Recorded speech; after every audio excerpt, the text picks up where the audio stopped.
Selamat malam teman-teman, perkenalkan nama saya Stefanus Julius Ergo, Prodi Ilmu Pemerintahan, Universitas Tanjung Pura Pontianak.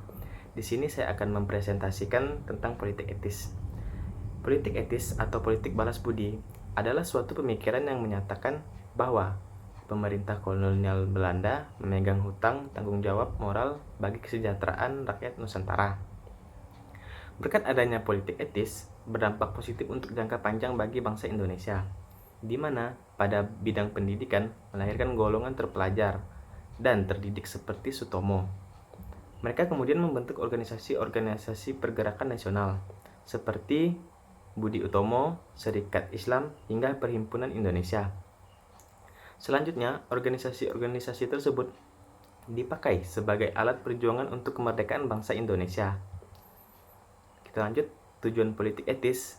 Pada kebijakan politik etis, bantuan keuangan dari Belanda akan dikhususkan untuk perluasan layanan kesehatan dan pendidikan dan penyediaan layanan penyuluhan pertanian yang dirancang untuk merangsang pertumbuhan ekonomi desa.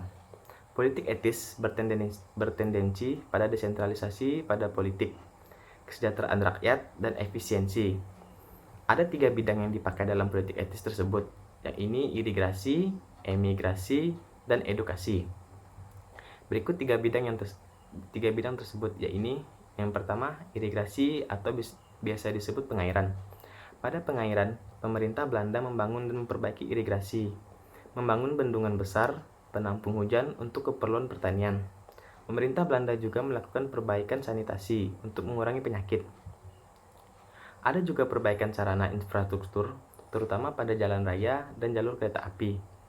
Infrastruktur tersebut untuk memudahkan dalam pengangkutan komoditas pertanian dan perkebunan. Yang kedua, emigrasi atau perpindahan penduduk. Program emigrasi dipakai pemerintah Belanda untuk pemerataan penduduk di Pulau Jawa dan Madura. Karena di kedua pulau tersebut, jumlah penduduk pada tahun 1900 mencapai 14 juta jiwa. Apalagi kawasan perkebunan yang begitu luas di luar Pulau Jawa tidak sebanding dengan kawasan pemukiman yang semakin sempit. Akhirnya, pemerintah Belanda membuat pemukiman baru di Pulau Sumatera dan memindahkan rakyat. Mereka juga ditempatkan di perkebunan-perkebunan sebagai pekerja, karena banyak pemilik perkebunan yang meminta dan membutuhkan pegawai. Yang ketiga, ada edukasi.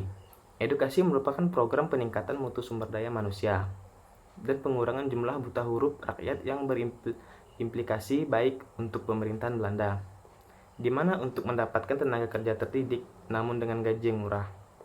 Dalam pendidikan, sedikit dilakukan untuk memberikan tingkat peluang yang lebih besar di tingkat dasar atau menengah. Dalam bidang pendidikan, sangat berperan dalam pengembangan dan perluasan dunia pendidikan di Hindia Belanda. Pada tahun 1900, berdiri sekolah-sekolah, baik untuk kaum priai maupun rakyat biasa, yang hampir merata di daerah-daerah. Oke, mungkin sekian teman-teman presentasi dari saya. Terima kasih karena sudah menonton.